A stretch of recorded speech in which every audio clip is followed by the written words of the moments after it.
Maqaa Abbaa, Ilma, Hafuura Qulqulluu, Waaqa tokkoo. Ameen. Yaa mucaa koo nama ta'i.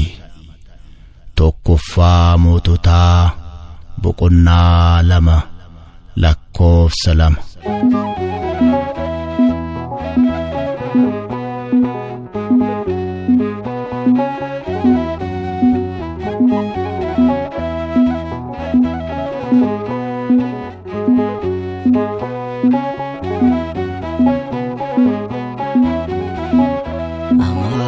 Amanuel Waaqa keenya maqaa keetu nu jireenya uumaa hundaa kabajamaa yaa fayyisaa dhala namaa.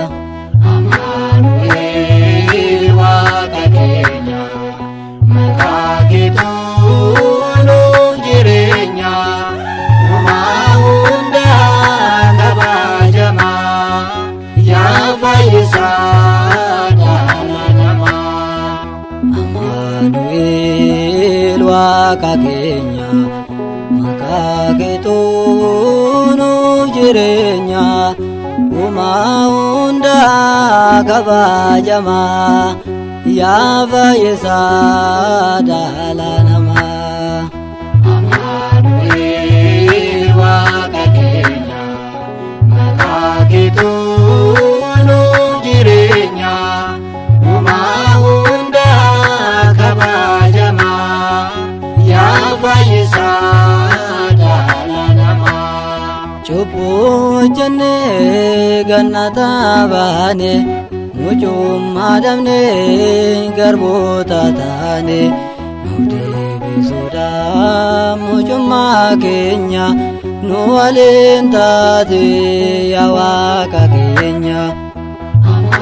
Amanuel Waaqa keenya maqaa keetu nu jireenya uumaa hundaa kabajamaa yaa fayyisaa dhala namaa. Ilma Waaqa Abbaa jaalatamaa nuuf jecha uffattee ati fuunnama nu fayyisteetta dhiiga keeni Maariyaam irraa dhalachuuni.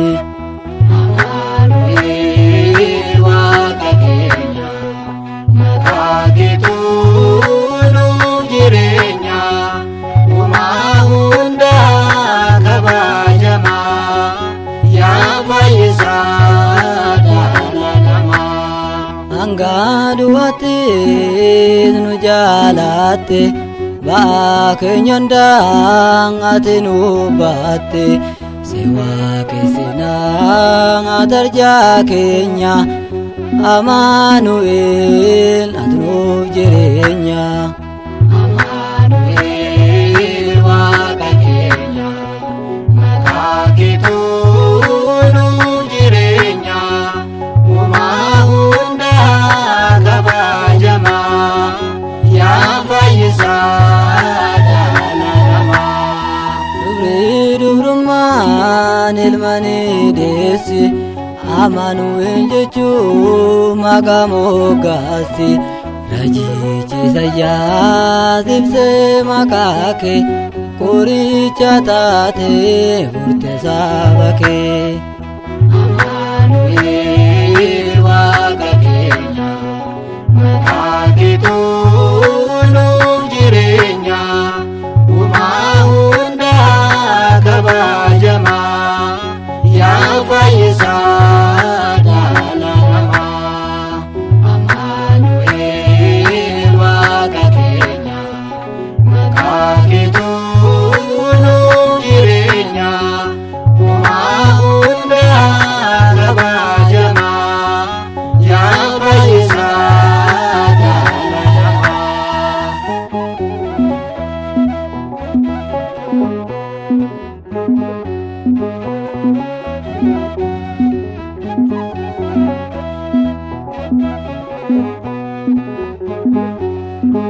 Thank you.